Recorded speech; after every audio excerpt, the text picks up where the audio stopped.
This is the Dreyer Drive podcast, a podcast all about siblings and the people, places, and pop culture that raised us. And in today's episode, Jacqueline shares a story about how she recently climbed a mountain, and then she confesses to something that deserves its own Netflix documentary. I was shocked to hear her confess something from her childhood. And then we jump into today's main topic, which is a revisiting of one of our most cherished childhood movies, Ernest Goes to Camp. We talk a little bit about the movie, we talk a little bit about Ernest himself, and then we wrap up this episode the same way we wrap up every episode of the Dreyer Drive podcast with an unhinged text message from a family member. And this week's unhinged text message is all about a sticker album. Let's do this. It is roasting here. It's hot here, but it's freezing down in this basement, hence the giant hoodie. Yeah, I remember Central Air. I remember it being a thing. I take my Central Air very seriously. We have 2 units, one upstairs and one downstairs, because I just felt like the downstairs one was not doing its job. And I got to keep it at a 65 Fahrenheit to be able to sleep in my house. It's not a thing out here. What do you do? Just so fans? Every room has its own, like, what are they called? Mini splits? I've never heard of this word before in my life. It's like the mini split. It's the thing that goes up on like the wall. It's like an air conditioning unit that goes up on the wall, a long white thing. And then, so I think that's the mini split. And then outside is the heat pump. So you have these like fans that sit outside that like pull air in and then cool it as it comes in and then acts as an exhaust maybe for the hot air going out. I don't know. But each room has its own thing. You press the remote to turn it on. It's not like one of those old school like things that sit in your window. What we used to have. Yeah, it's like this one's like probably like 80 to 90 centimeters long. It's like 30 centimeters out from the wall. Here's my question though. Does it smell like Freon? No, that's what it is. Oh, hello. Okay, yes. I've seen those in like House Hunters International. I've never been in a room with one in my life. Yeah, to the point, to the what's the word I'm looking for? To the point where if you have central hair, like you can get it installed, but like no one knows how to service it. Oh, they're like, you're on your own, jerks. Yeah. So anyway. You've just tuned into AC talk. HVAC talk? Yeah, HVAC talk. I swear, no one, if you were tuning in and being like, I wonder what these two are going to start the conversation with this time, there's no way anybody's ever going to get it right, because it is completely unhinged every single time. The way we start talking, we drop directly into a conversation that we were having 2 weeks ago and a topic that nobody cares about.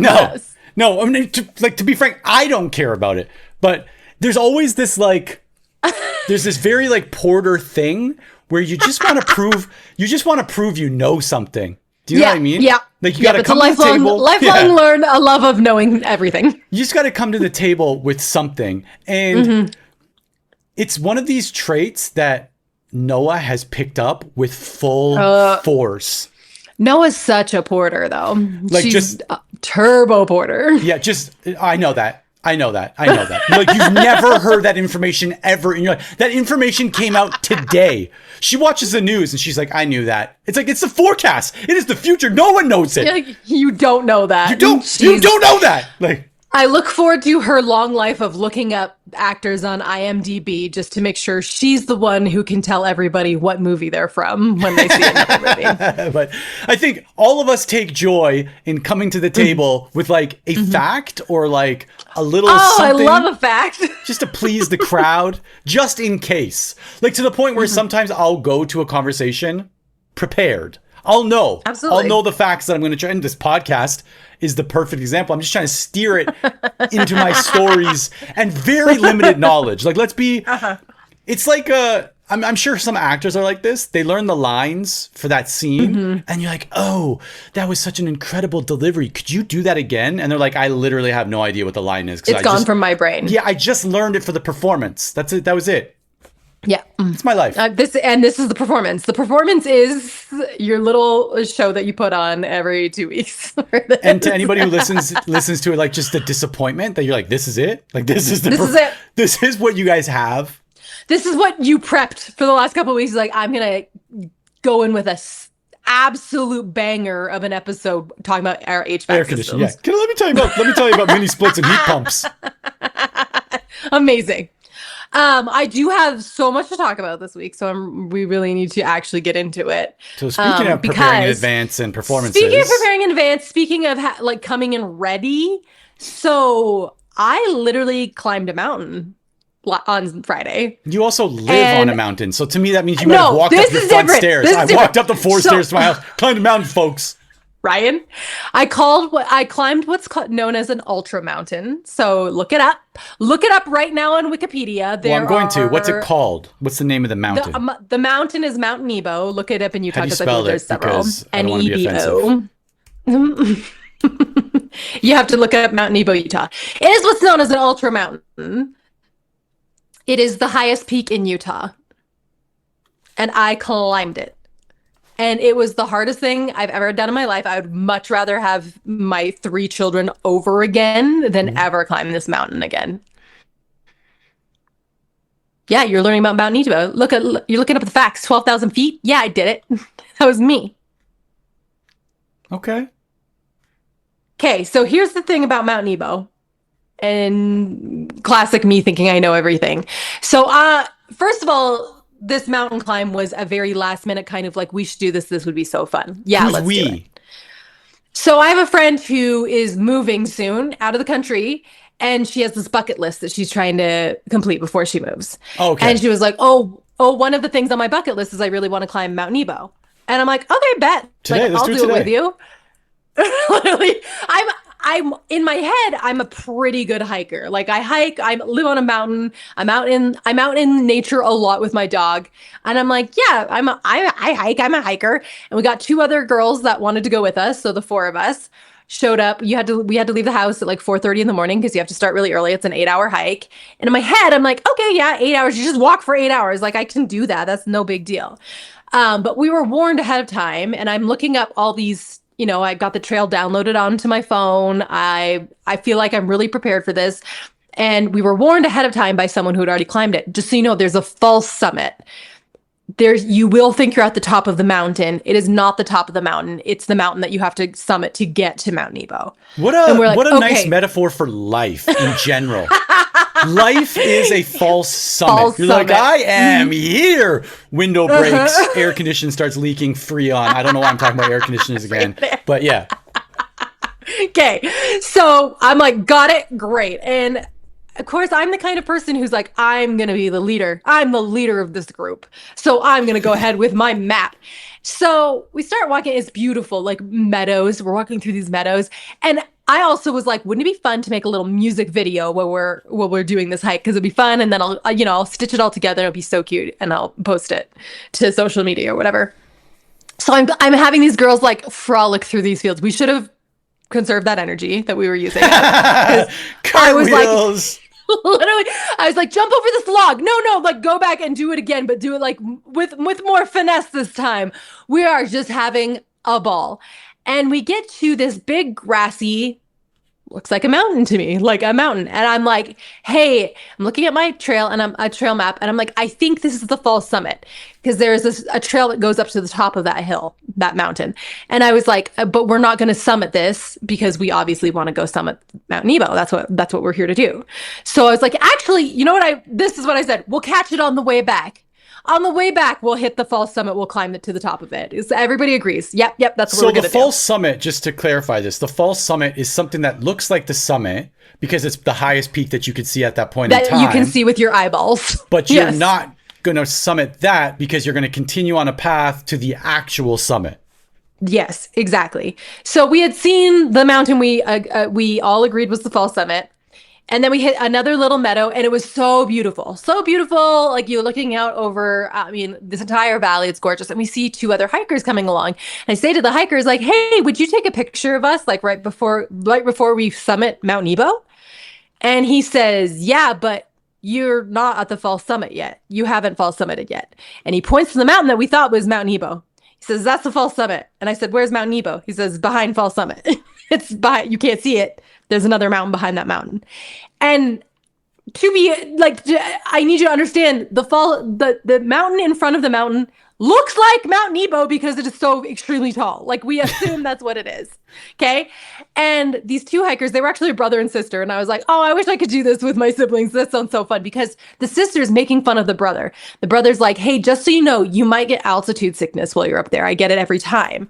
And the sister's like, no, he's so sensitive. Don't listen to him. He always complains about altitude sickness. It's not real. And he's like, I've got some Advil if you need it, because that's what you take if you get altitude sickness. Sure. And we were like, no, we're fine. We all live on mountain. Like, it's no big deal, bro. But we're like, thanks for the information. They go on ahead. They've got walking poles. They're looking real official. They've done this before. And we group up and we're probably your age. Sorry. Your age. Not my age, because you're older than me. We are 2 years apart, and I look like early 30s. Okay, well, we have the exact same face, and I was just noticing that we also have the exact same wrinkles, especially the 11s, right, from doing this all the time. From staring at our phones? From staring at our phones. Anyway, so I let these people go on ahead, and the man had also told me, just so you know, like, this is the worst part. Like, the false summit is actually harder on you than the real summit, just so you know. It's really tough. And I'm like, okay, yeah, whatever, like, we've got this. Ryan, when I say, like, the false summit, like, it was an out of body experience because of how difficult it was. I had to stop every 10 feet to like catch my breath. It was so high. It was all shale, loose rock shale. So every step you take, it just sends down like a shower of other rocks down on top of you. And you're just like, it was awful, awful. The group is ahead of me. I'm the weakest link by far, which was just really hard for me to handle because I've never been the weakest link in my entire life. Like, I win every Southwood Park field day. I was carrying that team on my back at Southwood. And so for me to be the weakest link, I was way behind everybody. And every 10 feet, and I got altitude sickness. I got up to the top of the false summit, and I started feeling like I was going to throw up and whatever. Altitude sickness, you get dizzy, you get nauseous, whatever. So I had to drop everything that I had, my backpack, everything, leave it on the false summit, go track down this stranger man who said, I have some Advil in a Ziploc bag, which I gladly took from this stranger because it was like my one lifeline. And when we went, we did the false summit. So difficult. I wanted to die so many times. I was like, just come back and get me on the way back. Like, I'll just wait here. It doesn't even, like, I don't need to do this. It's fine. And they were like, no, we're not. We're all doing this together. The four of us. So we start to actually real summit Mount Nebo. There is no trail. You are simply climbing a mountain with your hands, like a mountain like goat, a Netflix documentary, like a really well narrated Netflix documentary. Exactly. And when people say they are hiking Mount Nebo, they are lying because you are climbing Mount Nebo. And I would like everybody to, like, all trails lies because it said it was a hike. It is not a hike. It is a full climb. I have rips in my pants to show for it because we were losing the trail everywhere we went. We were on the side of this mountain climbing with our hands and knees. We finally get up to the top, which was euphoric, right? Like, this is, it had been, this time we'd been climbing for like 5 hours. Get up to the top, best feeling in the world. We were like literally at top of the world. We're looking around, like, this is amazing. Then we realized, like, we're gonna have to get down.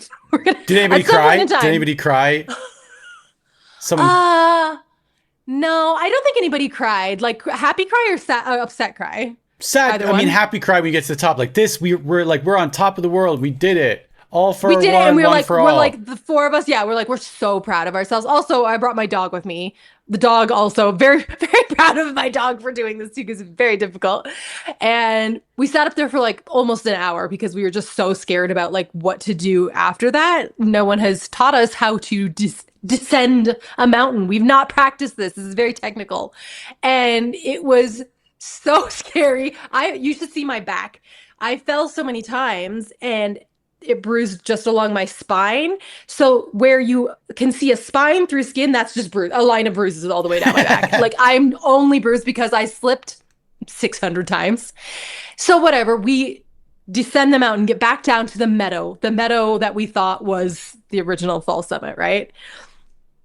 And in our heads, like, it's not that much farther. Right? Like, we're pretty much to the end of the hike. Because we were just so full of life and energy on the way up, we did not realize how far we really had come.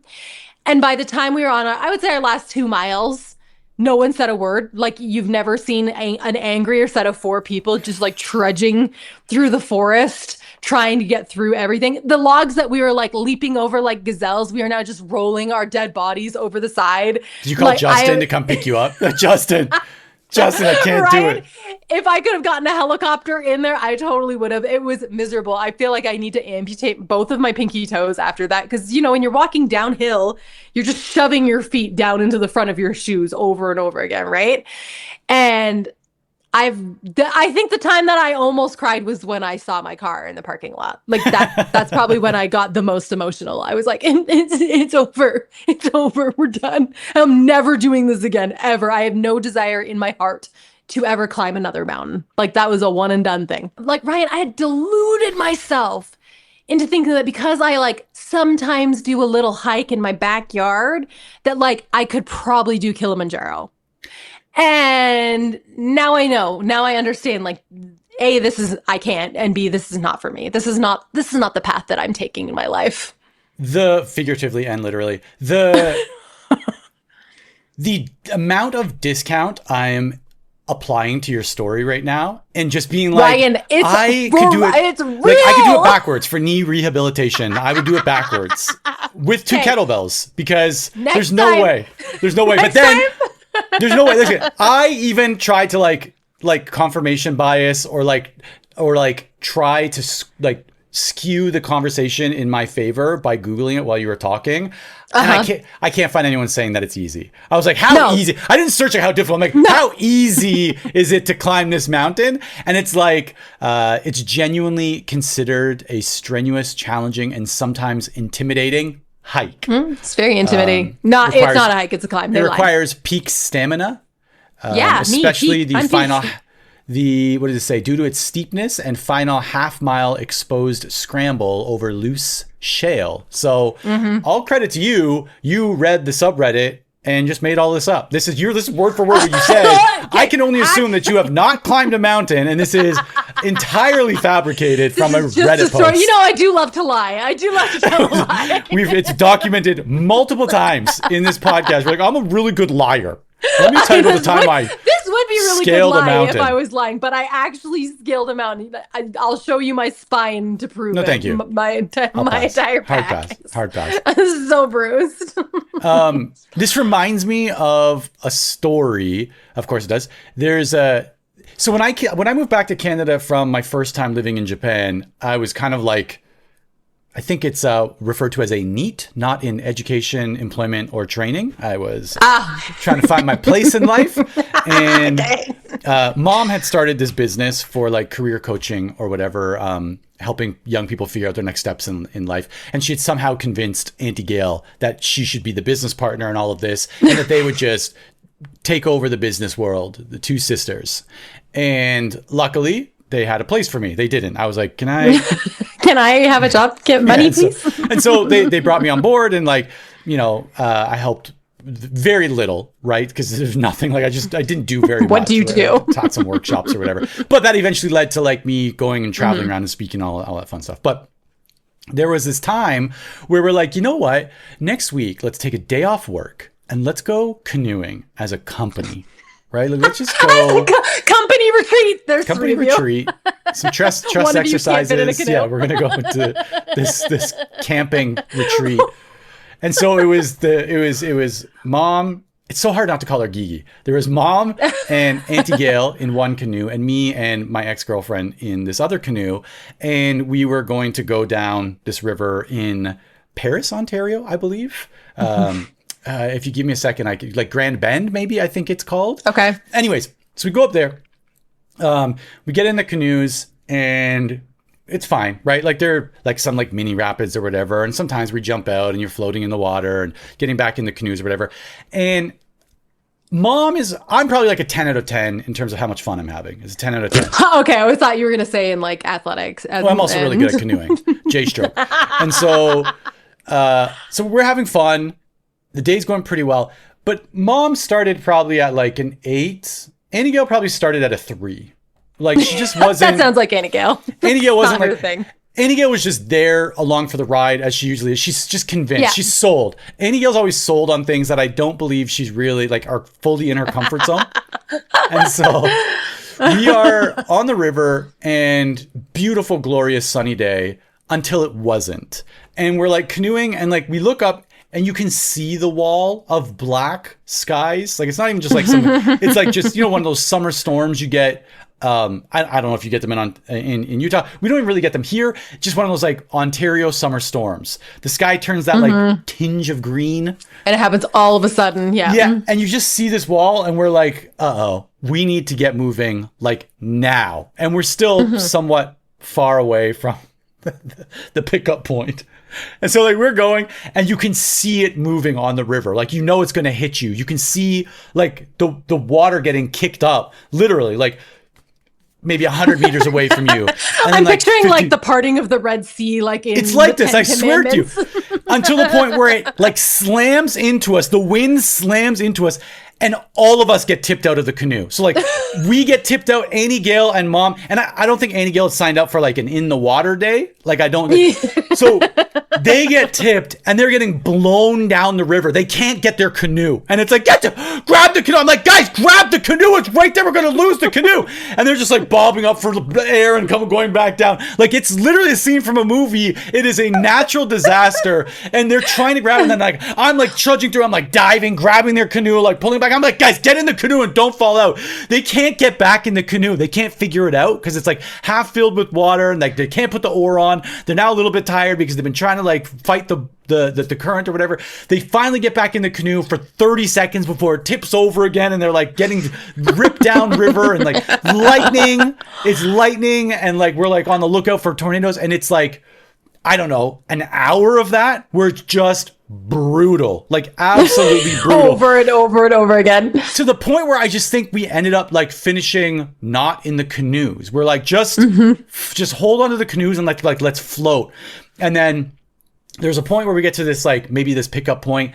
I get out, I'm on one side, we rip the canoe out. My ex-girlfriend, she gets out and Mom and Gail just can't figure it out.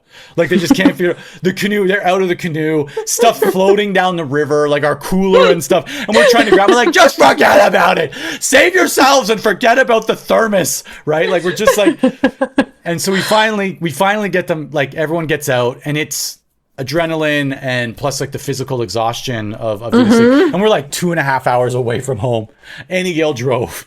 She's just like just her hair like stuck to her face and Mom as well. And like I'm laughing at this point. Like I think it's pretty funny. They do not think it's funny at all. So all in all, it was not a bonding experience. The company retreat was didn't bring you closer together as a company. No, I was yelling at them so much. I'm like, just swim across. Just get in the canoe. What is wrong with you? And then they just gave up and just floated. They were just taken down river. Like, sorry, well, we have to save ourselves at this point. When, remember when we were young and we would go on trips without Annie Gale, she would tell me, and I would really miss her, and she would tell me, you find the highest point of wherever you are and yell, "Hello, Annie Gale," as loud as you can, and I'll hear you. And then I would do it. We'd go to Newfoundland. Did you do it from Mount Nebo? Everyone's like, "What is Jacqueline doing?" You're like, "Hi, Annie Gale." I'm at the top of Mount Nebo, so I would do it in like Newfoundland. I would be like 6 or 7 years old, being like, "Hello, Annie Gale," and then I'd go home and I'd be like, "Did you hear me, Annie Gale?" And she'd be like, "I did hear you." And so when I got to the top of Nebo, that's what I was telling these girls the whole story. And I was like, "Hello, Annie Gale." And I hope she heard me. Did she text you? Are you? Text you. My ears are burning. We do that here, but for Seiko. Like I'll bring the girls up to like this little like high point near our house. And like, "Hi, mommy." So Annie Gale, that tradition is living on. Tradition. Mm-hmm. Oh, so did you do anything of note this week that's cooler than actually climbing a mountain? Probably not. It's fine. Well, you don't have to. Well, don't get ahead of yourself there. It's not maybe this week. I can't remember when it actually happened, but I'm in the midst of some immigration stuff. And as part of the immigration stuff, I have to resubmit what I'm doing for work and stuff like that. And my accountant had reached out to me and he was like, hey, when was the last time you reported to the Okinawan government, like what you're actually doing for work?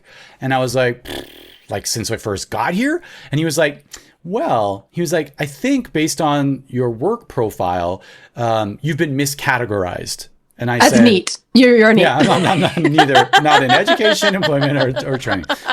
He said, you're unemployed. You've been unemployed this whole time. He's like, to me, on paper, based on what I know about your work, it sounds like you are like a manager of engineers. And I was like, And he was like, which puts you into the engineering category. And I was like, what did you just say? I feel like you just said I'm an engineer. And he's like, I want you, I'm going to get the paper submitted. I'm going to get the package delivered to your house, fill out the paperwork, send it back, and just fill it out, give it your contract, tell it what you do on a day-to-day basis, or tell them what you do on a day-to-day basis. And if they recategorize you, you get to save a little bit of money on tax. And I'm like, wait, but let's go back to the part, what will I be called? And he was like, you'd be an engineer. And I'm like, you're like, I've actually never had a job title before. It's actually true. So I fill out this paperwork, send it, kind of forget about it, but it comes back and I've been recategorized as an engineer. The way that I ran to update everything about LinkedIn. I bought one of those little pinky rings that engineers wear. I'm getting it delivered. I'm gonna get it. No, I'm just kidding. I see people surveying because it doesn't say what kind of engineer. I see people surveying stuff on the side of the road now. Like, I get out. I'm like, do you guys need an engineer here to help you? Looks like a fellow engineer. Hold up my pinky. How do you do? They're like, what are you doing, sir? How do you do, fellow engineers? I'm joining groups on Facebook, like engineers in Japan. Wait, what's going to happen when they find out you actually don't know anything about engineering? I've got the ring, buddy. You know what? I'm a manager of engineers. So you want to talk about engineers? I am managed. You don't have to do. I don't have to do that part. I manage engineers. We work with a lot of, because we own an architecture firm, we work with a lot of engineers. And why do you have to do this? Why do you have to do this? Like, we work with a bunch of real engineers. Real engineers who actually engineer things. But who've actually gone to school. I always feel bad for them because they do the most boring part of the process of what we do, right? Like our guys get to like render homes. They're 3D printing like what the houses are going to look like. They're in these meetings where they're just like sketching out anybody's dream. And then we have to hand it off the engineers and they tell us like what roof trusses to put into it. Like so boring. I'm so sad for them. Well, that comes with the territory. They chose it. Yeah, right? I guess you would know. As an engineer who doesn't get his flowers on a day-to-day basis, I feel for them. We do the real work. We are in the trenches. We do the real work. I've seen your napkin drawings of houses. You are not an engineer. Well, I think just a second, actually, because I want to drop to you my most recent rendering of a house that I designed. Yeah, because it's a square with a triangle on top.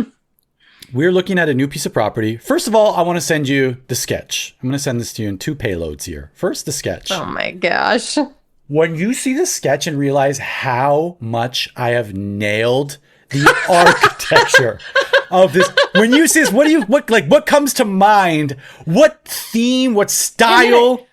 Okay, I can tell you what style I feel like it is, and I can also describe it to our listeners. First of all, it somehow looks Mediterranean, and that's an interesting choice for Japan. Well, hey, whoa! You have not been to this part. You've not been to Japan. First of all, Okinawa has a little bit of Mediterranean flavor to it. I live in a bright blue house. Okay, this is very Mediterranean.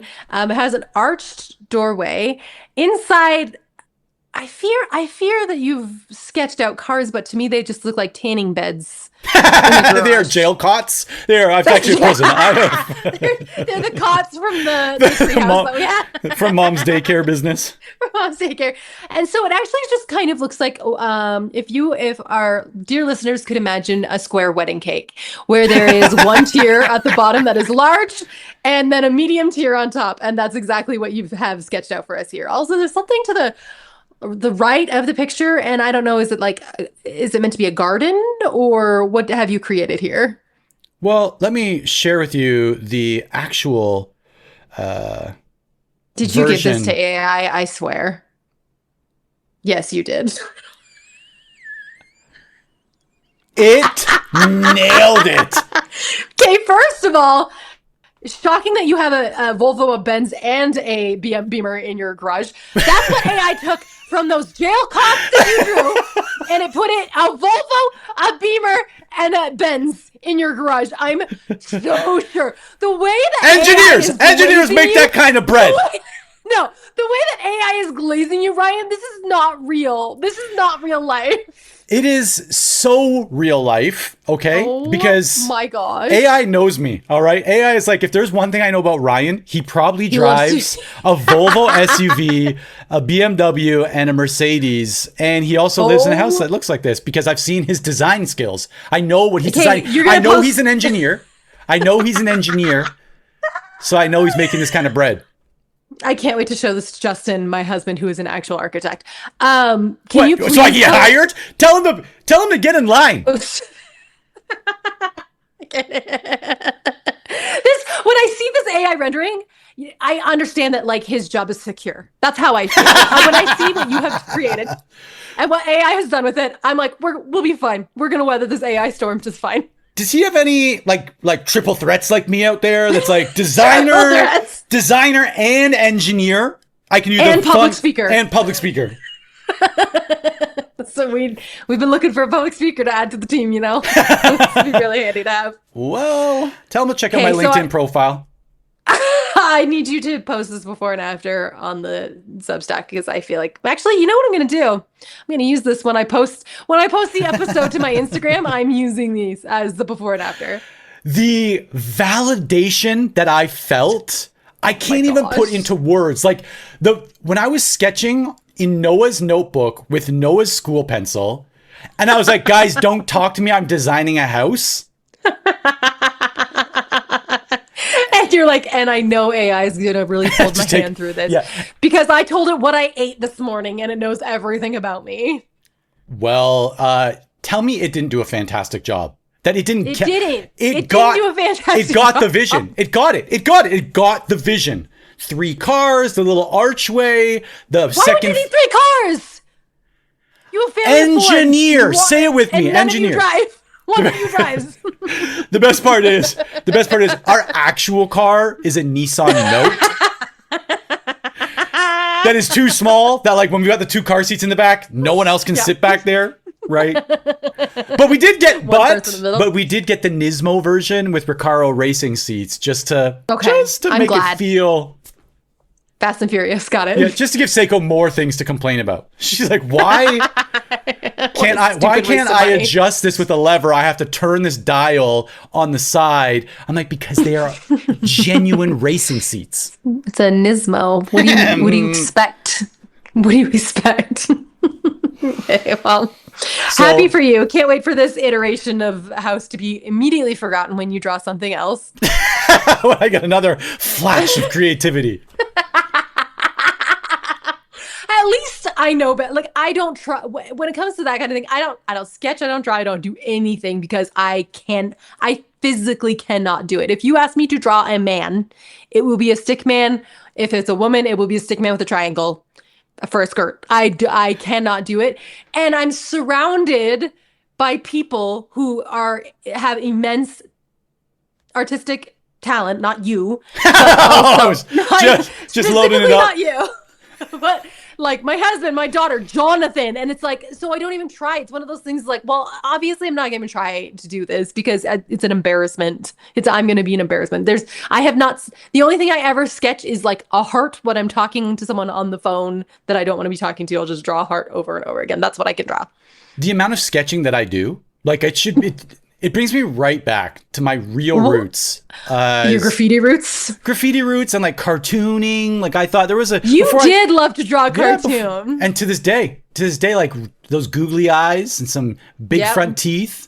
Like a real Bart Simpson looking thing that you created. I'll still do it. Yeah. You used to have a sticker on your bed. You used to have a lot of stickers on your headboard in your room. Facts. And you had one. No cap. Lots of like no cap. No cap. I'm not even lying. I'm not lying this time. But you specifically had one sticker that was a hot dog, and it was a scratch and sniff, and it smelled like armpits. And it bothered me until that sticker was gone. That anytime I entered your room, I could smell the sticker that smelled like armpits. That was actually just the room. That was the room. It's actually the room. It was actually the room. I remember one time this story, like just like literally. Just told the story to Noah. So we had a typhoon come through 2 weekends ago, and we were just kind of like stuck in the house for 36 hours or something like that. And we Classic. So like just building forts and stuff like that. Blanket forts, right? Not like got it. We did ask ChatGPT. Noah talks with ChatGPT, and so she'll be like, ChatGPT. Every conversation starts like this: ChatGPT, it's Noah. And then she'll go on to explain what it is that she wants to know. And so if you want to like extra confirmation that Justin's job is safe, she goes to ChatGPT. She goes, ChatGPT, it's Noah. Today there's a typhoon and we're inside and I want to make a fort. Can you teach me how to make a fort? And ChatGPT was like, sure. One of the first decisions you're going to have to make is whether or not you want to use bricks or cinder blocks. If you're going to use bricks, I suggest getting this kind of mortar. And I'm like, what? And it's like, and the next decision you have to make is, will your fort have turrets? And I'm like, I don't. What are you talking about? First of all, I'd love for my fort to have turrets. I don't know if that's feasible right now, though. The amount of times that Noah, like, first of all, just didn't know what he was talking about. And it was like, ChatGPT, I don't know. She's like, it's like, I'm a kid. She goes, I'm a kid.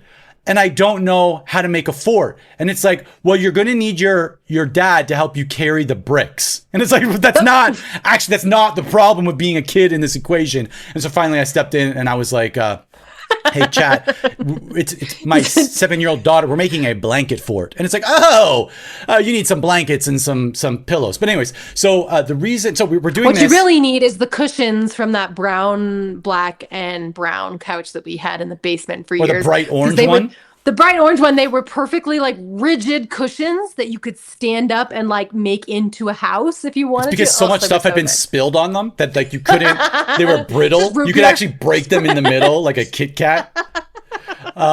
So anyway, so we're stuck indoors for a few days. This is just a great story so far. Stuck inside for a couple of days, and we're getting a little bit like cabin fever, and we're playing a game where like the girls are hiding and they're scaring me or whatever. And so we're playing this game. I go into the bedroom and Naya was like crouched behind the door, and she's like, ah! And so I jumped and pretended to be scared, like jumped and landed on our bed, and I broke the frame. So like literally snapped right in the middle and just fell on the ground. And then so I ended up repairing it. But before I repaired it, we were looking at beds. I was like, let's just order like a new frame. It's all good. It's like looking for it. And Noah started looking at beds for her, like what kind of bed she would want, like a bunk bed or whatever. And there was a bed with like the bed that pulls out underneath it, like on the ground. Trundle? Yeah. Sure. Whatever. You just made that word up. Some of us know words. It's just flexing my vocabulary as always. And we had those beds in our basement after we had the bunk beds. We had this, I think it was called Trundle bed. Trundle bed? Trundle bed. And we just never, Dan slept on the lower one and we never ever pushed it back. And I remember there was this one time where Mom came down and she's like, you're cleaning the room and you're not leaving until you clean it. And Dan's like, I've got nowhere to be, so good luck cleaning it, Ryan. And story of his life. Yeah, I pushed his bed in, and the crime scene that I found under his bed, I guess he had spilled like orange juice and just never cleaned it up. And it was just what can only be explained as a pond of fuzzy mold. That's disgusting. And you were breathing that right in. Yeah. And look at me now, engineer, folks. Radioactive. So what I'm trying to get to is that hot dogs. It was just the way that room smelled. Now upstairs in my room that I shared with Dallin for the first 5 years of life, we had mom decorate it with these dancing ballerina bears because she was so sure that Dallin was a girl. And then that I was going to share this room with my baby sister. And then she was just like depressed after she had Dallin because he wasn't a girl. And then never painted it again. So we shared this room. But I had this I don't know where mom and dad got it from, this white wrought iron bed. And it was very girly. With little gold. With the gold balls on it. Yeah, it had these 3 gold balls. And when I was little, I pretended that they were Alvin, Simon, and Theodore. What? What in the actual what? I had, you were just crushed on Alvin. Oh my gosh. What is wrong with you? So every night, Alvin, Simon, and Theodore would tuck me right into bed. What in the actual... I don't even know. What are you talking about? They're just gold balls. They were just gold balls that I had assigned entire personalities to. Do you remember which one was which? Well, it's like yes, because Alvin was there was one that was higher than the other 2. Alvin was definitely in the middle. Because he was my crush. And then Simon and Theodore were on the side. Now I know why you had to marry somebody out of country. Like, I fully understand why. No one could know. Yeah, like, just even like, if these stories came to light while you were dating somebody, like, in the house, like, oh, tell me a little bit about this. And you're like, that's Alvin. It's just that gold ball over there. Yeah, that's Alvin. Why is all the polish rubbed off here on this? It's just Alvin. He's my favorite chipmunk.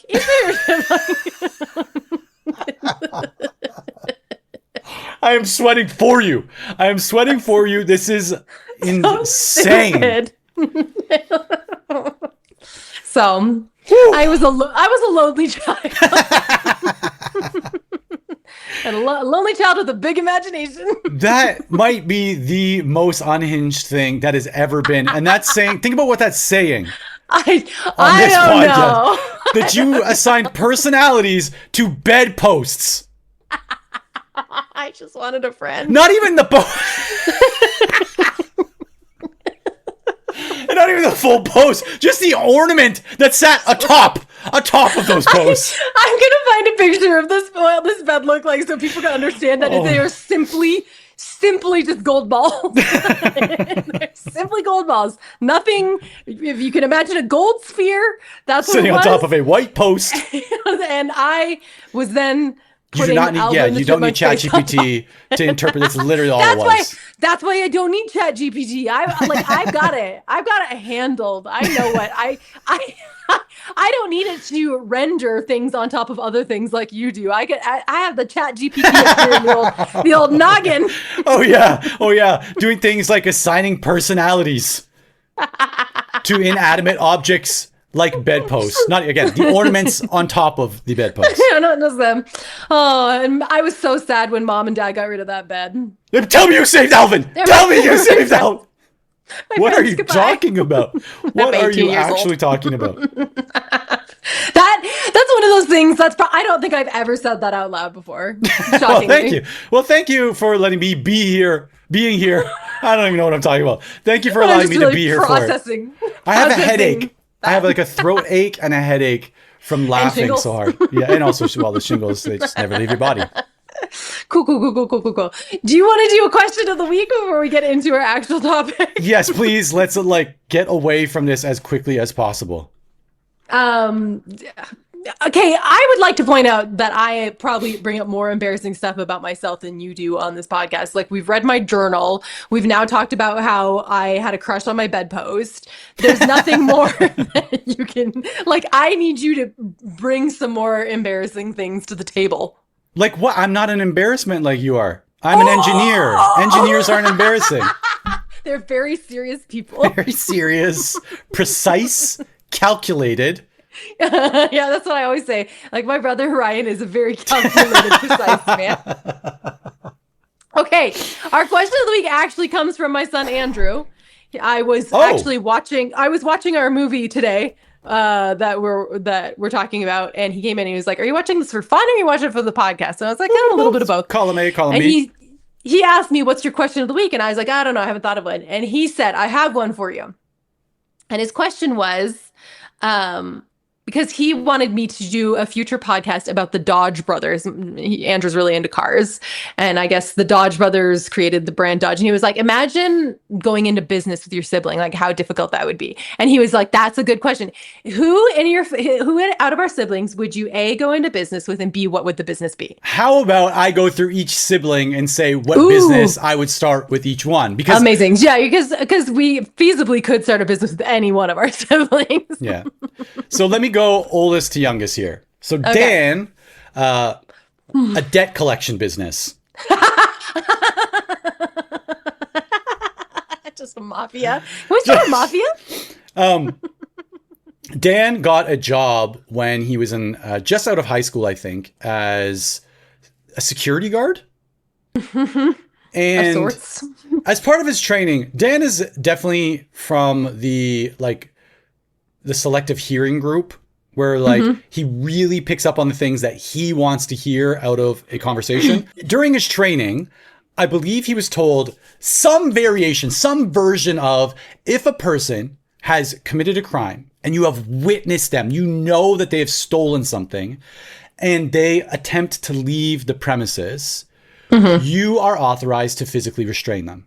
I believe that's probably what they said. If it's safe to do so, right? Like, I'm sure there is like... And you know for sure, you're 100%, you have the evidence, yes. Yeah. I remember Dan coming home in sheer glee and excitement because he has been told, quote, you can beat them up if they try to leave the store. And so Dan would restrain these people in like the most violent ways possible. You'd come home just bragging about it. He'd be like, I caught a 16-year-old kid trying to steal some milk. I slammed his face off the shelf. Daniel. I held his face against the ground in the cash counting room until the police came. Like, he would just be so excited. And so Dan, 100%, it would be a debt collection, right? We go. I like that a lot.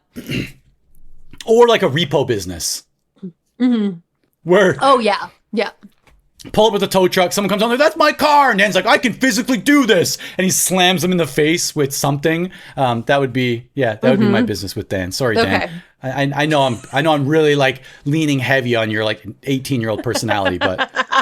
That's the version of you I keep in my heart. No, he's never going to get over that. So next up is you. And this is just based on this most recent Alvin, Simon, and Theodore revelation.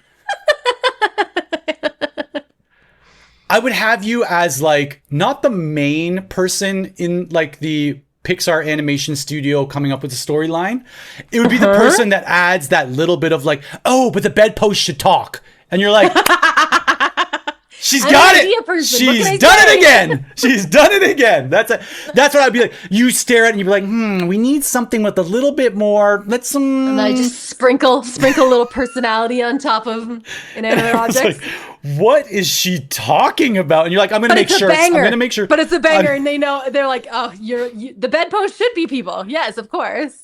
It's like with them. Yeah, I think you should leave now skit where they're like in HR training and the woman comes up with like a catchphrase and just leans out. That would be you. And we'd be like, all right, yeah, we're gonna make some lunch boxes with bedposts on it. We get it. Yeah, okay. We're gonna do this for you. The 7-year-old girls are going to go wild for him. Jonathan would have to be something that is planning with precision and like the timing. So there are these movies or shows where there's like a high profile individual and somebody is planning their life. They've got like 3 phones and they're carrying a clipboard, and that person is responsible for this other person's life. And that person can be the president of a country or like a world leading doctor or something. And someone is just responsible for their life. He's an aide. Yeah, with just the most precision. And I would want to be along with Jonathan for that because he would just nail it. And I'd be like, maybe I do the marketing or something, but Jonathan is... Okay. I do the public speaking, engineer. Yeah, I'm the personality hire. And Jonathan would just nail it. And this sparked a thought for me that I realize now that that's actually how I live my life in this house. Like a person who should have their life planned for them, but no one is planning it. You're like, Seiko, I'm going to need you to step in here. Seiko, where's the blue cup that I always drink out of? She's like, I don't know because I don't drink out of it. Like, I just assume someone has this like checklist She's of like, all. I've actually never seen this blue cup that you're talking about. Seiko, where's the thing? She's like, I have no idea what the thing is. The thing, it's on the clipboard. Jonathan has the clipboard. Okay, that's... Wow, I feel like Jonathan would actively make your marriage better. I just need him here. Jonathan, please. Please, I'm drowning over here. No one can find my blue cup. And Dallin, easily, this one's the easiest. We would run a dog retreat together. A dog rescue. A dog rescue. Rescue. Ugh. Dallin's dog just soothes me as a person. It's the most beautiful animal I've ever seen in my life. And I think we both get excited and like getting dogs all riled up and like giving a little snugs. Snugs, make him snort. You want a dog that's just like so excited snorting around. Yeah. So and like Dal and I would do that. We'd have the social media locked down, all the dog profiles and personalities. That's what I would do with Dallin. The dog that I have now, my dog. That's a weird way of saying pet dog. The dog that I have now, Birdie. One of her fun quirks is that if she notices anybody hugging or kissing around her, she needs to get right in the middle of them, and very aggressively needs to get in the middle of them. We're doing this, guys. We're doing this. I didn't realize that we were doing a hug. So my plan is that anytime my kids need to go on a date, I'm going to send Birdie with them as the chaperone because ain't nobody getting anywhere near my kids with Birdie around. Sandwich yourself right between them. A little clipboard and a pocket watch. So she'll be great. Okay, so I was thinking about mine too. Daniel's, it's funny that you said Daniel debt collector. I was thinking about, remember when like on a Maury Povich or a Jenny Jones, a trash talk show that we'd watch at 10 o'clock in the morning on a weekday in summer. Okay. And they would have the Scared Straight episode, right? Yeah. And it would be like this little a-hole kid who was like stealing stuff and doing like whatever. Wait, is that Dan? Parents. Yeah, no, Daniel's the guy that comes out and is like, this is what your life could be like. And Daniel would yell. Wasn't there like something happened to Daniel where they were knocking on his door at his house? They're just like teenagers messing around, and Daniel like chased them down, and one of them lost his shoe, and Daniel threw his shoe at him. And so people might be thinking like, oh, what a crazy thing to do when you're 18 or 19. This was last year. Last year. Someone just did like Nicky Nine Door, or like I don't know if it was this thing where they knock and they try to get you to open so you can come in and like steal something. But they knocked on the door. Did they run away or did they ask to use his phone or whatever? I can't remember what it was. I can't remember, but Daniel was real upset about it. Oh yeah, Dan like went up and got changed into like his like kid chasing uniform, like tearaways and a soccer jersey, and hunted these kids down. Yeah. And one of them was running so fast that his shoe flipped off. Daniel grabbed it and chased them down, and I believe he threw the shoe at him. I believe that's how we ended it. I think he caught one of the kids. Yeah. And he like did it, and then he did a Scared Straight. That's what I'm saying. Daniel would be such a good Scared Straight for these kids. Like, tell them exactly what's going to happen and what's going to happen if they keep acting the way they're going to act. I would love to see Daniel. Daniel also just like, I feel like he'd be a great Maury Povich character anyway. Like, that's where he fit. Yeah, I like that. With you, all right. What kind of engineer? A fruit and vegetable engineer, because I would like us to have a grocery store together. I'm there for it. I feel like we all worked at grocery stores. You and I have the most love towards grocery stores to this day for like our past experiences at a grocery store. I tell everybody, when I put my stuff up on the conveyor belt, it is organized so beautifully because I'm waiting for someone to mention it so I can be like, yeah, I used to work at a grocery store. Yeah, I will bag somebody else's groceries. Is that really the sequence? That's how you want to do it. The meat should be separate. I know that for sure. I would work in a grocery store right now if they paid an engineer's salary. Whatever that might be. We have no idea what that is. I don't know. I literally don't know. Yeah, this is just I just thought that would sound funny when I said it. And walking into a grocery store, I love the smells of a grocery store. Even like the compost in the back smells of a grocery store. I love it all. Like of course I'm looking back with my little rose-colored glasses because I hated every minute when I was working at the grocery store. I was miserable all the time. I was constantly telling them that various members of my family died so that I could miss work. But now I walk into a grocery store and I'm like, look at you guys. You guys are just living you don't even know these are the best years of your life. Yeah, you make this whole thing go round. You guys are the cornerstone of the economy. So I just feel like we'd be great grocery store co-owners. I could run the deli, you could run the produce. Jacqueline and Ryan's no frills, and we're constantly explaining that we're brother and sister and we're not married. So what's the relationship? Brother and sister. Brother and sister. Actually, there's a giant picture on the front, like we're brother and sister. Didn't we see you guys hiking together on the week? We also hiked together. I carry the Advil. We asked those hikers like what the situation was between them. Like, we're brother and sister. You can tell because the sister was very mean to the brother. She's like, I feel like you can tell because I've been really mean to him.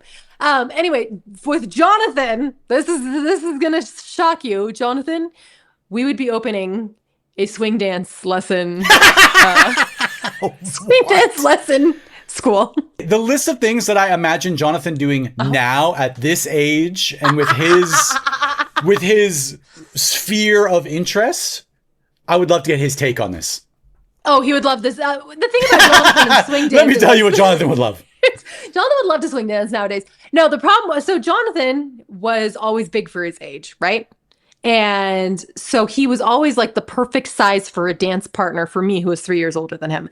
Also, I had friends who were never around boys. They had no chance to dance with a boy ever because we were all huge dorks. And so they would come over and we'd talk Jonathan into practicing swing dance lessons with us in the living room all the time. Because you guys watched Swing Kids twice? Because we watched Swing Kids. Because we watched Swing Kids. And we got real into it. And Jonathan at that age, and probably now, honestly, would just say yes to anything because he was just like, what? Okay, whatever, guys. Like, so it was very easy to talk Jonathan into these like ideas that we're like, okay, we're gonna watch Swing Kids, we're gonna learn the sequence, then we're gonna go to a dance, and then I'm gonna dance with my brother and impress all the people. Just make people feel really uncomfortable. Like we can flip, I can flip. Dallin. So this is what I was thinking about with Dallin. And I are both very into astrology. And I would like to do, I'm thinking of me being like a fortune teller, Dallin doing some tarot card readings. Okay. Like, I feel like we'd be really good at that.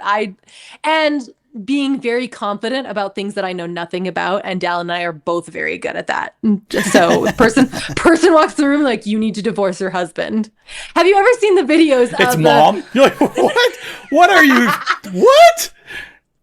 There's this back to Maury Povich, back to Jenny Jones. There used to be this psychic night called, I think her name was Sylvia Brown. Do you remember her? No. And she would confidently tell people things about their lives. People would stand up and ask questions. And there's this clip of her, and this girl is talking about like there feels like there's this presence in her home. And Sylvia Brown goes, oh, it's because someone died in your home. And the woman goes, no, I built it myself. And Sylvia Brown goes, honey, the land.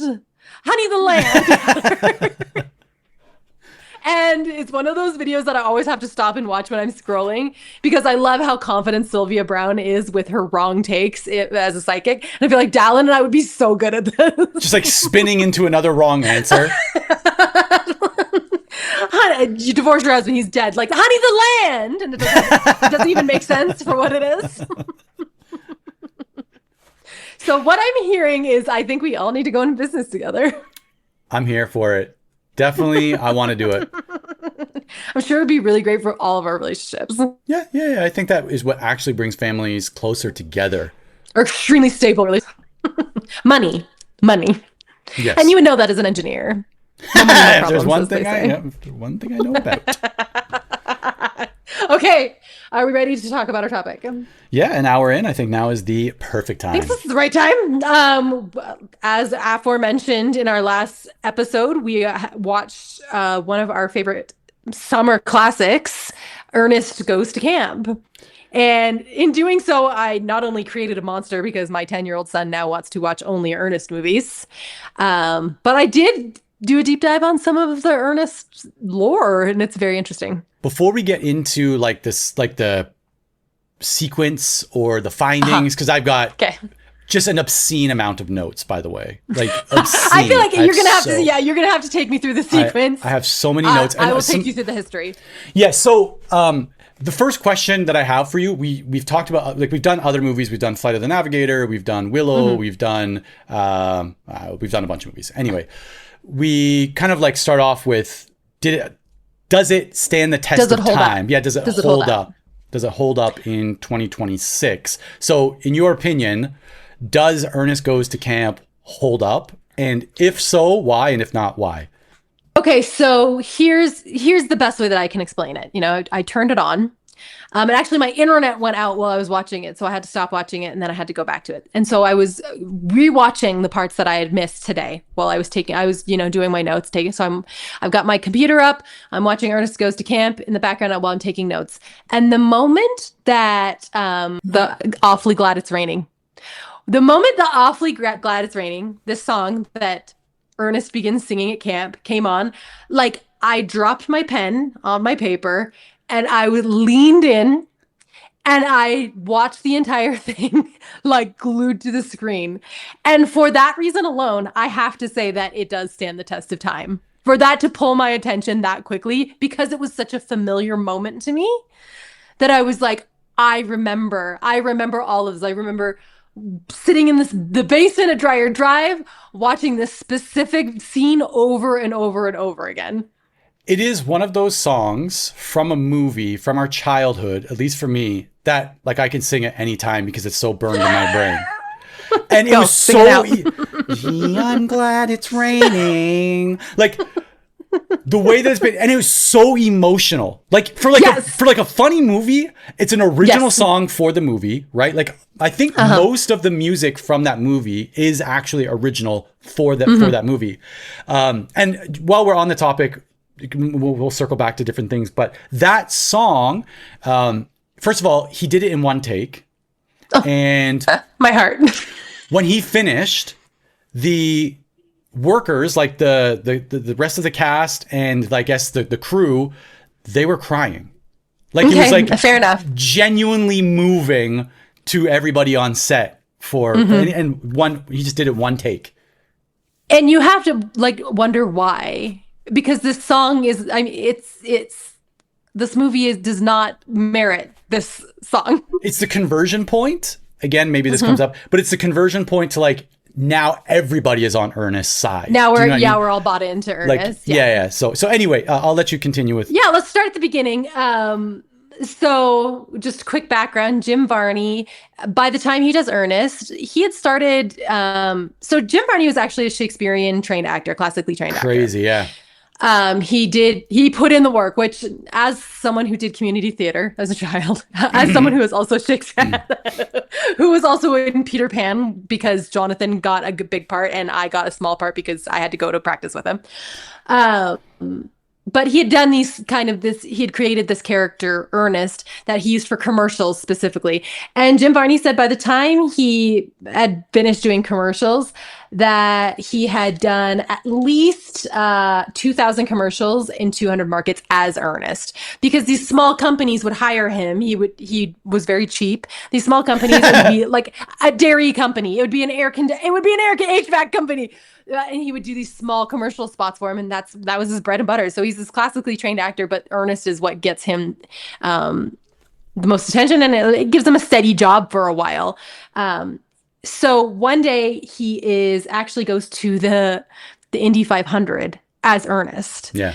And the president of Disney is there, and Mickey Mouse is there, right? They bring out Mickey Mouse. Everybody's excited. They bring out Ernest. They bring out Jim Varney as Ernest. When I say the crowd goes wild, the crowd goes wild. Wild enough that Eisner, the president of Disney at the time, is like, take my money, basically. Like, obviously, this guy's popular enough that we can do a movie. In the past, he'd done like a sketch show. We released a sketch show movie on his own, and also a really small time, like, direct to video. It was called Dr. Otto and the Riddle of Gloombeam. And so he'd done these small time movies, but he then gets the Disney movie to do Ernest Goes to Camp. Ernest Goes to Camp is actually written by his agent, whose name is Mike Cherry. And so Mike Cherry is the person who keeps telling him, just keep going with the Ernest thing. Like, everybody loves Ernest and knows that they're going to love Ernest Goes to Camp too. So that he's the one who writes this whole thing. Sorry, not Mike Cherry. It's John Cherry. I did read that a lot of this movie was improvised by Jim Varney in the moment. And that was stressing the director out a lot of the time because he was not adhering to any type of script. He was just doing whatever he wanted. And it works out, though. Like, it really works out. So Cherry, who wrote it, he, first of all, do you know what the P stands for in Ernest P. Worrell? No. Power Tools. It's Ernest Power Tools Worrell. And Excellent. so Cherry based the character on one of his dad's workers, like coworkers, one of his dad's coworkers, this guy who was like super confident, but actually knew nothing. And you can see like it's so woven into the fabric of the Ernest character. Like, so many things, I found myself laughing, actually, like, genuinely. I laughed out loud several times. Yeah, like, even just like little things where he's like, two things. First, blah, blah, blah, blah, and B, blah, blah, blah, blah. And you're like, that's pretty funny. Like, that's pretty funny. It's a good bit. And all the idioms that he would just like mess up, like all of the little sayings that he would mess up. I found it was a lot of fun revisiting. But anyways, keep going.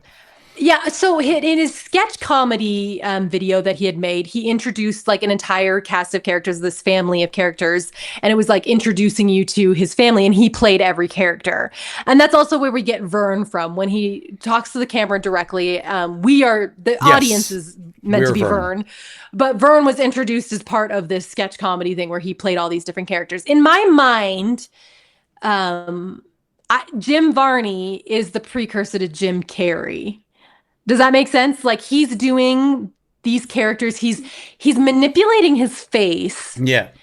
In a way that Jim Carrey later becomes very famous for as well. If you look at one of the very first scenes in Ernest Goes to Camp when he's going in to plunge the toilet and he opens the lid and he goes, ew, and does this like facial contortion. It's like plasticine. It's Jim Carrey. Like, I saw oh, I get it. This is, probably the inspiration or part of the inspiration for.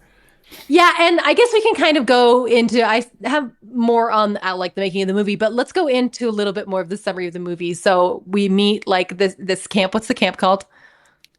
So it's called Kiki. Ernest's entire goal in life is that he wants to be a camp counselor. He's a janitor there. He's there like a handyman.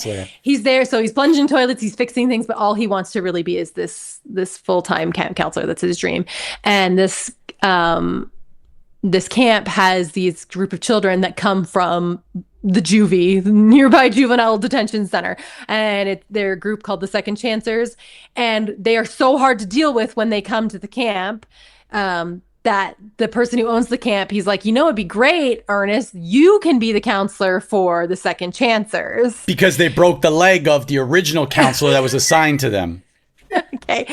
But here's where I think... here's how it holds up even now is that the way Ernest treats one person is how he treats every person. Ernest treats everybody with like this same amount of respect and kindness or whatever. He does not treat the Second Chancers any differently. Everybody else in the camp does. And I think that's why we're watching it now and we're like, oh, that's sweet. The main character is the person leading out how to treat people who are different than us. The part that I was not prepared for when watching it as an adult and having not seeing it for probably 30 years, 4 years, is how much of my parenting is actually like I'm Ernest. Like, but like lifting up the toilet, being like, or like safety first, and like nothing's tied to anything. Like that's how I parent. Like I'm literally like, just trying to get those laughs out of my kids literally every day. Just something like, I've got my trusty pencil, and it's like a drumstick, like an actual drumstick, or not a chicken drumstick, or maybe a chicken drumstick, right? Like that's the way that I parent. I was like, were all of these seeds planted? Like, yeah, Ernest? they're like, somehow they're just part of me now, and I didn't Am I even realize Ernest? it. Am I Ernest? You are kind of Ernest, actually. In my quest to be the main character of everything, am I also Ernest? You give a little bit of Ernest energy. Yep. So throughout the course of the movie, like, there's also this B plot of the camp is going to be sold for, is it mining rights? Some type of mining rights or something like that. So the camp is actually going to be shut down. A mineral, a very valuable mineral that's in the grounds of the ancient Native American land. Yes, and they're the ones who own it. And the whole part is Ernest is the only one who speaks their language. The sign language part of it, the special sign language that these Native Americans speak. And he goes in the office and doesn't realize it, but he coaxes the Native American chief into signing this paperwork over, not realizing it's paperwork to sell the land at the camp so that they can mine it or whatever. So he feels awful, right? Poor Ernest, who is the nicest man alive. And I actually I read like an oral history of how this movie was made. And one thing that was called out constantly was that that Jim Varney is actually an extremely kind and gentle person. And especially towards the kids, he was very kind and gentle to them. And all of the kids remember him very fondly, that he was very sweet to them. And I think that comes through in the Ernest character a little bit. Like it's the double talk of being Ernest and Ernest.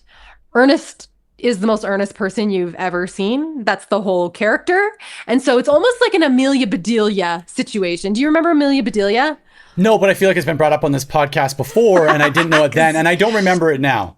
Okay, would love for you to look that up. But Amelia Bedelia, who also is kind of like Dad. Amelia Bedelia is this very nice lady, and she always does everything at face value. So she doesn't understand like any type of euphemism. If it's a euphemism, she'll do it exactly as the euphemism is said, like dress the chicken. Oh, she'll put pants on it. And I feel like Ernest is an Amelia Bedelia type character where he's extremely earnest. He's trying to do the right thing all the time. And that's what gets him into trouble. And as someone who constantly gets into trouble because I'm overthinking and trying to do the right thing all the time, I connect with this character. There is, I don't know how much you want to go into like the real Ernest part of Ernest. Mm-hmm. I actually don't think I could get through the bullet list without like tearing up because of the stuff that he did outside of the movie. So hundreds. So he is one of the most requested wishes for Make-A-Wish, and made the wishes for hundreds of terminally ill children who asked to meet him, never let them down, no publicity, often while he was sick himself because he had eventually got lung cancer and passed away from that. But there's a story of him giving. Actually, here's a quick Jacqueline fact that I'm bringing a fact to the table. Do you know who the number one Make-A-Wish person is right now who grants the most wishes? No. John Cena. I've seen a lot about John Cena on that too, as well, actually. Okay, so there's your fact of the day. I was going with John Cena or The Rock. Maybe I thought maybe The Rock is in there. Use it in a conversation today. Bring that up. I will. I'll make sure, and Noah will be so amazed that I know this information. Naya will be. Her mind will be blown. Her 2-year-old mind. So there's a story of Ernest. So Varney. Jim Varney. Yep. Yeah, so there's an 8-year-old girl who could only be fed via IV. She wanted breakfast with Ernest. And so he suited up, met her at Disney World, gave her birthstone earrings, and she asked her mom if she could wear them in her casket so she could wear them to heaven. And those are his words. Brian. Yeah. Why would you do this to me? So what the point I'm trying to make is I went into this movie bracing myself for controversy around Ernest, and he instead ends up being like a truly earnest, a great guy, making wishes for children, getting on the phone anytime he could to help make wishes, even if he couldn't be there in person, and ended up like for all intents and purposes and accounts of the things that he was involved with, that he was a genuinely good person.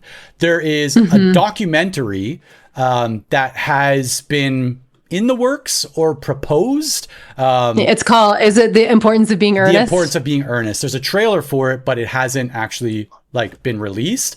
The last comments I saw were from last summer saying that it would be released last summer, but it wasn't. So I don't know what's going on. But I guess I just wanted to like paint the crossover of that Ernest character who's like kind of a goofball and really helping children in this movie without passing any judgment, actually was that person also in real life. Maybe without obviously some of the like, you know, ridiculousness that goes along with the Ernest character. It's wild that he was that great of a person outside of it all. Especially, and one thing that I read was that he felt very pigeonholed by being Ernest, because after this, Ernest Goes to Camp makes $23.5 million on a $3.5 million budget. And so it does so well. Obviously, it spirals into a whole slew of Ernest movies. And Ernest, Jim Varney in a interview was like, yeah, I love being Ernest, but I really was hoping to have kind of a Robin Williams type career where I do funny things sometimes, but I also get to do like serious dramatic work. He is a classically trained actor. And so it gets me that like he even was hoping that he could go farther with his career and he was still being earnest for children. Like even knowing like, I don't even want to be this guy forever, but like, I know kids want me to be earnest, and making wishes in that character, that the very character that he felt pigeonholed as. I didn't realize for this to be so emotional. And to the point where, so he is the voice of Slinky Dog. I can't talk about it. Slinky Dog. And so he attends the Toy Story 2 premiere in 1999. He's bald from treatment. People say he looks like Walter White. He died a few months afterwards at his home at age 50. And his grave inscription has "Suffer the little children to come unto me." So like to this point where like this guy who was like, I don't want to be this like character forever, I'm a classical, his dream was to play Hamlet. Like that was he had this photographic memory. He could read scripts and remember them and deliver them and flip out brand names so they could just like speed run dozens of commercials in a day, and this guy was just nailing it. So he ends up being this real life hero to children, and knowing that in his heart he might have wanted to be something else, but there was this like other calling. He's like maybe sacrificing, sacrificing part of what he wanted for these kids. Yeah, and just did it. Like he just fully leaned into it to the point where we have Ernest Goes to Camp, Ernest Saves Christmas, Ernest Goes to Jail, Ernest Scared Stupid, Ernest Rides Again, Ernest Goes to School, Slam Dunk Ernest, Ernest Goes to Africa, Ernest in the Army. And so my favorite one was Ernest Scared Stupid. Scared Stupid is good. Goes to Jail is really great. Ernest in the Army is a lot of fun. Saves Christmas, highest grosser at $28.2 million. Then Ernest Goes to Jail at $25 million, and then Camp at $23 million. But anyways, I think we're kind of, as you know, very on brand for this podcast. We're very scattered around this and haven't really spent a ton of time talking about the actual movie. And like actually what happens. I feel like I guess it's probably because it's hard to explain. Like after he feels so bad that he accidentally made this Native American chief sign away the papers, that he and the Second Chancers resolve to basically stage a coup on the workers that are trying to do the mining at the camp. So they build these fantastic, it looks like Mad Max. They build these like contraptions that are like catapults, lantern shooting like devices to assault the people that are working on it, to kind of get rid of them and chase them off the land. My favorite part, and the part that I laughed the loudest at, was the turtles with the parachutes. Like that got me good. They earlier in the movie, one of the like the funny bits is the what happens to Ernest is this turtle bites his nose. And of course he's like freaking out, and it's like very funny. It's like body humor. A lot of the humor in this movie is like body humor, gross out humor, like because that's what we would like to watch as kids. Like, you know, a bunch of 10-year-old kids love this kind of stuff. But then they slide in these like little jokes and little sayings that like also maybe like appeal to people who are like the parents in the room, which, you know, we know happens with children's movies. I feel like they were much better at this in the 80s and 90s than they are now, making a movie that was for adults and kids at the same time. I definitely agree. Look at early Pixar. I think that's very much in their DNA as well. But like the fact that like, so the turtle scene, the way that it opens is you don't see the turtle. Ernest is almost like in like a therapy session, almost like he's talking about like his like true feelings about the situation at hand. And then he ends up finding out that he's talking to a turtle. And when he lifts the turtle to his face, the turtle bites his nose as the kids are coming in.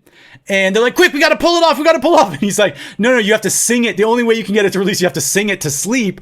And so they all sing the turtle to get it to release off its nose. And I thought that Which they sing Happy Together. Yeah, Happy Together. The turtles. The turtles. Exactly. They're very, very funny, like those things. Also the quiche jokes. I don't know if you picked up on that. There are multiple jokes about quiche. No, I did not pick up on it. So he says, I'm trying to find in my notes. Like, as always, I keep notes as I'm watching so something about, he makes a joke about a man who's never tasted quiche at the beginning of the movie. And then as he's walking with the kids through nature, like real, like camp training, he also talks about his time in Vietnam. And he describes the group of people like that he was with, like these people that have these qualities, and he finishes it with a group of men who've never tasted quiche. And I was like, what is this like? And like again, genuinely like, what a little Easter egg of a joke that's like peppered throughout the thing. And I think a couple of things that the movie does well for that I enjoy, and we've talked about this before on the podcast, a joke that keeps going. Is past the point my favorite. Yeah. And I want it to be funny, then not funny because it went too far, and then to push past that boundary to become back funny into again. Funny. Yeah, back into funny. You have to be very courageous to do that. And the golf cart with no driver through various scenes in the movie was that joke for me. I'm like, and you just don't know what to like, when to expect it, and then you've got it. As well as with Ernest in this movie and all of his movies, you're constantly like scanning the scene to figure out what could go wrong, because it will go wrong, or one of the things will go wrong. And it's one of those things where you think it's going to be this. Oh no, it's a turtle that's going to connect, like bite his nose, or and it's going to be turtles that end the last fight, the final fight. It's these turtles in parachutes that are landing on men's ears. Like they're landing on people's shoulders, and the men are just going nuts because these turtles are biting them, and they're small turtles. They're turtles the size of the palm of your hand. And watching these grown men lose their minds because the turtle is biting their ear was like genuinely extremely funny. Yeah. And there's a lot of these little jokes. I have another one here about when they asked him if when they decide to promote him from maintenance worker to a full-time leader, they asked him if he has any leadership experience. Do you remember what his answer is? No, but I know. I laughed. He's like, well, I had an ant farm once. And he's like, right. Aaron, I was watching with my 10-year-old. Aaron laughed out loud at that one. And so I'm just going through my list here. So the turtle nose bit, it's hilarious. And again, the singing to get it to sleep. But when it first happens, he also says, you said you'd never do this again, which I found really funny because, you know, it's not the first time this thing has happened. It's a funny movie. Yeah. I think in my like child brain, thinking about it now, being like, oh, we're going to watch Ernest Goes to Camp. I'm like, it's just a silly, like it's going to be a silly movie that, you know, it'll be fun to revisit. And and again, like the thing that I remembered the most was the cook scenes, the scenes with the cook, like blasting. I completely forgot about them. That's what I remembered the most, was him putting the lobsters in the machine and shooting the food out at his assistant. And that's just like gross humor, right? It's not funny. It's just like what a 9 and 10-year-old boy would love to see, because it's just disgusting and gross. And so in my head, when you're like, let's watch Ernest Goes to Camp, that's what I'm remembering. Like, and then when I'm watching it and it's genuinely a funny movie, I was like, well, first of all, what a delight for our parents that they got to watch this with us nonstop. Like, can I please give this? I'm going to introduce it to Noah and see if she'll watch it nonstop, because I want to watch it again. And also then, like, there's a couple of conversion points where it's turning from like this like just goofy movie. And that's really what it is. It's all of these like goofy skits. And then it's like, it kind of like pulls into line when the construction company, the mining company, comes in and takes over the camp because Ernest had unknowingly convinced one of the last two remaining people, and these are their words, not mine, that the last two remaining people is this daughter and her father, who was the chief of the last two remaining people of their tribe. And so Ernest feels bad, so he decides that he's going to go out there and like settle it, right? And so he goes out, and there's an ex-NFL player who was very controversial for his use of steroids, very big guy, and him and Ernest get in a fight because Ernest's like, I'm going to go show this guy who's boss. He's like, if I put these two hands in my pockets, I'm going to be arrested for carrying a concealed weapon or whatever. Like, so he's like, and the second chance are hyping him up, right? They're like hyping him up. And so he goes out there and he's like, now, which one of you's blah, blah, blah, blah is in charge of this? And he's going to fight him, right? And this guy stands up and he's a beast and goes face to face with Ernest, and he ends up fighting Ernest. And I don't know if you know this, but the punch to Ernest's face is an actual punch. Ooh. And the crack that you hear is actually his nose breaking. So not my poor Jim Varney. Jim Varney has his nose broken with that punch during the filming of the movie. And I believe that's from Jim Varney himself. Like, that's like not a piece of trivia that's like buried somewhere, but I'm pretty sure my source here says that Jim said that himself. And they said you can hear the crack. That crack that you hear is his actual nose breaking. Well, I don't want to listen for that. And it was a pretty intense fight for that, like. And he's bruised and broken afterwards. Like, I remember, that's something I also remembered, like how he looked afterwards when he's getting all like stitched up. I said earlier, the movie grossed $23.5 million in theaters, but that is not counting how we would have watched it, which is video rentals, cable. And then there was even a drive-in movie theater that showed it for 2 straight years. Oh, wow. Like, that's where they're making all their money, is kids like us going to Video 99 and renting it over and over and over again. And those late fees. And never bringing it back, yes. So I have a couple other notes just about the movie, and I'm sure we can get into maybe some more of like the facts around it or whatever. But I have what happened to montages. And so this movie has a couple of montages that are just great, right? Like, did we lose the attention span, and like montages are no longer a thing where they're like bringing you up to speed mid movie? Because I think what happens now, and we've talked about this before, is you get to the end of the movie and everything's explained. And it's like, yes, there's always someone explaining everything that happened. You could have put part or of even that in the middle of the montage. movie, they explain it. There's always someone who is basically the avatar for the audience that's like, wait, why is this happening again? And someone explains them from start to finish what's happening in the movie. Yeah, like for the people who are scrolling on their phones during the movie, let's just drop in. It's tell, don't show. You know, they used to show, don't tell. Yeah. And so like the montages, like there are a couple of good ones in this movie. Like the one, of course, is the "Gee, I'm glad it's raining" kind of montage. But then there's also the, is it called We Are Bravehearts? The one where they're building all of the stuff? Yeah, and it's like another really great, like Rocky type montage while they're like going to. And so while this is happening, I make this note. I said, what happened? So these are these 3 or 4 in a row. So I said, what happened to montages? Did we lose the attention span? And then the next bullet says, what happened to the builder culture of the 80s and 90s? Because part of the montages that we used to see in the 80s and 90s, like another one is Home Alone, right? Like the montage of Kevin getting the house something. Battle ready, right? Like building something, inventing things, assembling contraptions, making traps, those kinds of things. And then my immediate next point is like, oh, the group's committing arson, laughing, giving thumbs up. Maybe that's what happened to builder culture, ... Telling Ernest to blow up a crane. Yeah, it's like ... liability is what I have there. It's like the last one. And somewhere earlier in my comments, I had been like, where are the special effects? Because like, these are the types of movies where like someone punches and it's like you just hear like a thud and the person falls. It's not like a punch and they're like spinning and hitting blocks over and like, it's like, just like what you see is what you get. Then I take my no special effects comment back. That smoke bomb, catapult, and subsequent explosion may have used the entire special effects budget. Also, they make Molotov cocktails. Wait, time out. You said subsequent wrong. Subsequent? Stop. Ryan. That's not the word. What's the word? This is such a classic Ryan moment. The word is subsequent. What'd I say? Subsequent. What did I say the first time? Subsequent. And I just need to stop and time out because I just feel like people who have been listening for our last 2 years just really love a Ryan moment where you just completely confidently pronounce a word wrong. I'm still not convinced that subsequent and subsequent. It's a sequence. It's a sequence. Subsequence. Subsequent. The emphasis is on sub. You put the wrong emphasis on the wrong syllable, as we say. Subsequent. What did I say? Subsequent? Subsequent. What you're saying sounds like a drug. Like, I've been taking subsequent and I feel great.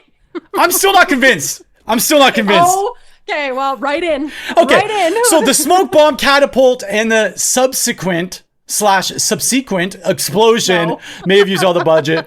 I also have here about calling out that they made Molotov cocktails and put it in the golf cart. I'm like, ooh, okay. Yeah, this is built. Okay, that's the builder culture. That's what happened, is that they're making actual and again, Molotov this was cocktails. a $3.5 million budget. They made this for nothing. That's why they had children making Molotov cocktails on set. Yeah. The last two things I have here, there's a few others, but I'm not going to go to them.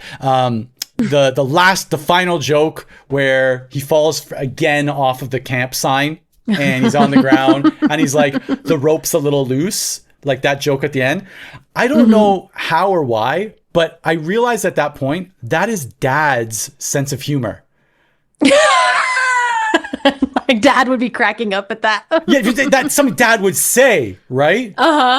Like, you got a little something on your face, but it's like completely covered, or like usually like, the rope's a little loose. It's not even connected at all, or whatever. Like when I fell through Mom and Dad's porch ropes, because Mom and Dad have these porch ropes that go around their porch instead of a railing, they're ropes. So it's very nautical vibes, right? And I assumed that they went all the way through every post and were knotted at the end. That's how I thought how it was happening. So when I was up there, I went to go sit on the porch ropes, fell backwards into their garden, and realized that Dad had simply duct taped, like a loop of duct tape. Yeah, just to like jam, into the hole. And that was Dad's, that was like the ropes are a little loose. Yeah, I'm upside down. I'm upside down in their garden. Like I almost cracked my head on a rock and Dad's just out there. It's a little loose. And then the last thing I have is, if you watch the credits, first of all, also kind of funny, like they've got the two chefs in there and the guy singing. I absolutely watched it. One of my favorite things in the credits, and I was not prepared for this, is in like the thank yous, the special thank yous. J.C. Penney was in there. Thank you, J.C. Penney. Like, special thanks to J.C. Penney. I made Andrew come down. He was upstairs. He had gotten home from work, and I was watching it. And I came downstairs because sometimes he likes to wear one of those hats that has like ear flaps on it. And I wanted him to see the cook's assistant. And I was like, this is what you look like when you wear those hats, just so you know. You look ridiculous. Okay, so I don't trying to build up my son's confidence. Yeah, and going out of your way to saying it again on a Andrew, come down here. Andrew, look how dumb you look. Syndicated podcast like ours. So the camp where this was filmed, every year they do Ernest Day. And they do a celebration of Ernest, and they show the movie, they do panels, they do question and answers, they bring back some of the actors that were in the Ernest Goes to Camp, and I kind of want to go. That's amazing. Do you know how Ernest P. Worrell was invented? Did we already cover this? No, I don't know that part. So Ernest P. Worrell was invented in 1980 as a disposable local TV gimmick to advertise a Kentucky amusement park that was... I did know this part. Apparently the amusement park was too run down to show on camera. Beach Bend Park. Yeah, so they got Ernest P. Worrell. They're like, let's just get this guy, this character, to talk about how like this amusement park, because we can't show it on TV because no one will come. So they get him on. He does this thing, and that amusement park went on to become nothing because it got shut down 3 months later. It was Canada's Wonderland. It was actually too run down for business. It went out of business like 3 months after opening. Perfect. So anyways, there is more in there. Maybe we watch another Ernest movie at some point in the future. We have to watch Anna. Let's do all of them. Let's live stream us watching the entire. Yeah. No, I do want to do Ernest Scared Stupid at Halloween. The monsters in that movie were truly terrifying to me as a child, and I would love to revisit them. There was so Ernest won a Daytime Emmy. Mm-hmm. Right? That's pretty big. There was a 16-inch talking Ernest dog made by Kenner in 1989. A doll? A doll. Yeah, 16-inch talking Ernest doll. I remember this, that there were joke books, and I think Dad might have had one. I believe Dad had a Ernest joke book. Called the Ernest P. Worrell Book of Knowledge, and that's not one of Ryan's mispronunciations. It's spelled K-N-A-W. That feels very much like something Dad would keep in the bathroom. Yeah, it was right there beside one of like a Reader's Digest or something. Mm-hmm. There was a VHS release that ran a sweepstakes to count how many times Ernest says Vern and know what I mean to win $10,000. I know. Okay, this is going to be so annoying for people to hear because this is me just shoehorning this into everything.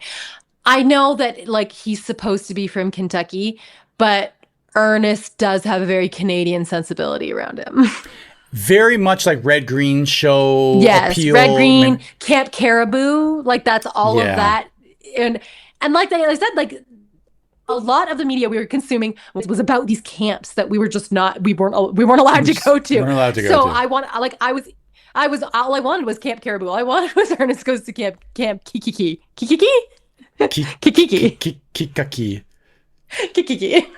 Yeah, I think this one was a really great one to revisit and have, again, a little bit of like a check mark beside, oh yeah, the movies we watched when we were kids were pretty good. We had good taste. Yeah, no, we had good taste in movies. I was a cinephile then. I'm a cinephile now.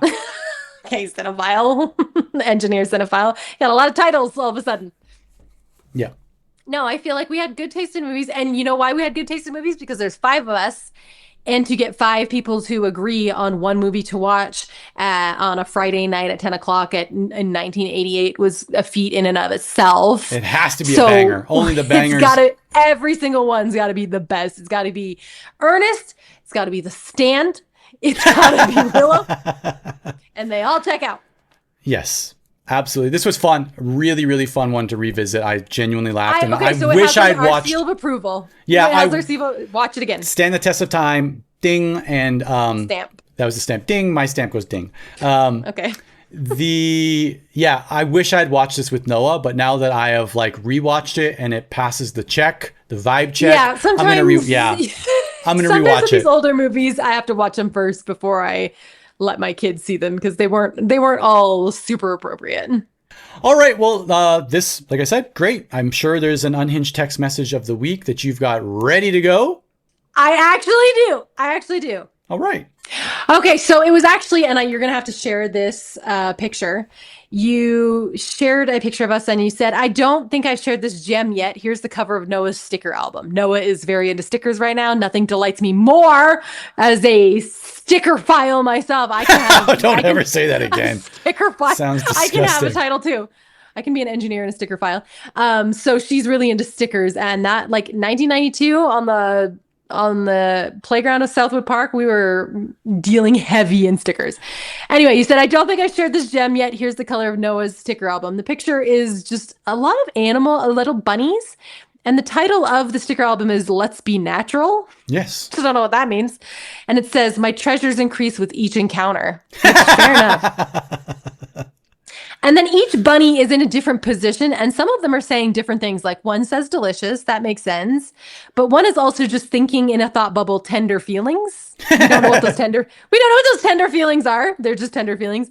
One is saying in a speech bubble, carefree living, yet hiding its face sadly. So I don't know how carefree it really is. And then my favorite rabbit at the bottom is simply saying, there are many things I want to do. And when you sent it, I said, tag yourself. I'm the bunny who says there are many things I want to do, but gives no indication what those things are. You said I'm tender feelings or stay healthy, which were both really good choices. And Daniel piped in, which I'm always like really happy when Daniel pipes in on these. Where's he going to go? Where's he going? Which way is he going to go? We just don't know. And Daniel also said, there are many things I would like to do, but the best is carefree living and delicious. Just delicious. Okay, Daniel. Love it. Thanks. Okay. That was our text of the week. All right. So I've got a little bit of homework. I'll make sure that gets posted, the picture of that gets posted, as well as my of course, the before and after of your which, architecture degree that you have given yourself through AI. Now, for those of you who want to watch Ernest Goes to Camp but can't find it on a streaming service like me, I couldn't find out any streaming services out here. Well, you're in Japan. Lucky for the world, it actually is indexed in the archive, the Internet Archive. So if you go to archive.org, you can watch Ernest Goes to Camp, and it's decent quality. I purchased it. I'm not rented, Ryan. I purchased it because I want it I want it in my library forever. So it is now in my Apple library forever and ever. It was on sale for $4.99. All right. So if you don't find it, you can always ask. Flex. Ask Jacqueline for her username and password. Movies. I don't want to make anybody feel bad, but I was able to buy this one. All right. Well, fun as always. And let's run it back in maybe 2 weeks. I might need to send you a message about that. Might need to send you a message about that.